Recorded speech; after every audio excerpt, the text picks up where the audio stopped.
It was raining the day Jake hit rock bottom. Not the poetic kind of rain that glistens on city lights, but the cold, relentless downpour that soaks through your clothes, your shoes, your spirit. He sat on a bench outside the bus station, clutching a crumpled resume in one hand and a half-empty coffee cup in the other. His phone had died hours ago. No calls, no messages, just silence.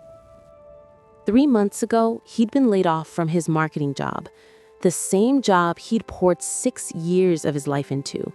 He told himself it was temporary, that he'd bounce back fast. But rejection after rejection chipped away at his confidence like waves against a cliff. Rent was due, his savings were gone, and that morning, his girlfriend had said the words no one wants to hear. "I can't do this anymore." He felt invisible, like the world had already written his ending. As he stared at the puddles forming around his worn-out sneakers, an old man shuffled toward the bench, holding a tattered umbrella. Without a word, he sat beside Jake, leaving just enough space between them, not too close, not too far. For a while, they just watched the rain. Then the man spoke, his voice rough but warm. "You look like you lost more than your wallet today." "Try everything." He nodded slowly. "I've been there, more times than I care to count." He reached into his coat pocket and pulled out a small, smooth stone. "See this?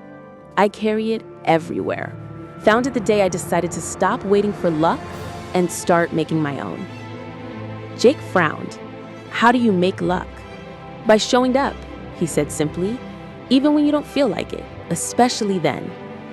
He told Jake about how, at 52, he'd lost his factory job during the recession. No degree, no connections, just callous hands and a stubborn will. He started delivering groceries on a bike, then saved enough to buy a used food truck. Today, he owns 3 restaurants and employs over 40 people. "But it wasn't the money that changed me," the man said, eyes gleaming. "It was the choice. To believe I still mattered, that my story wasn't over." He handed Jake the stone. "Keep it, not because it's magic, but because every time you feel like quitting, hold it. And remember, you're still here. And as long as you're breathing, you've got a chance to rewrite your story." Then just like that, the man stood up, tipped his hat, and walked away, disappearing into the gray curtain of rain. Jake sat there, stunned. The stone felt heavy in his palm, warm somehow. He didn't know the man's name, didn't even get a chance to say thank you, but something inside him shifted. That night, instead of scrolling through job boards in despair, he opened a blank document and wrote one sentence. "What if I built something of my own?" He remembered how much he loved creating content, videos, blogs, ideas that made people think. Back in college, his professors called him the storyteller. Somewhere along the way, he'd buried that passion under spreadsheets and corporate jargon. So he dug out his old camera, set up his laptop on the kitchen table, and recorded his first video. Not polished, not perfect, just raw and real. He talked about failure, about fear, about that rainy bench and the stranger who gave him hope. He uploaded it at 2 a.m., expecting no one to watch. But someone did. Then another, and another. Within a week, his inbox filled with messages. "Your video got me through my worst day. I thought I was alone. Thank you. Please keep going." So he did. He posted every single day, even when views were low, even when doubt crept back in. He studied lighting, editing, storytelling. He failed. A lot. But each failure taught him something new. 6 months later, he landed his first brand deal. 1 year later, he hired his first employee, a young woman who'd messaged him saying his videos helped her leave an abusive relationship. 2 years later, his channel hit 1 million subscribers.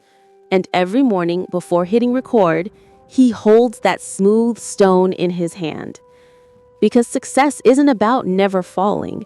It's about getting up one more time than you fall.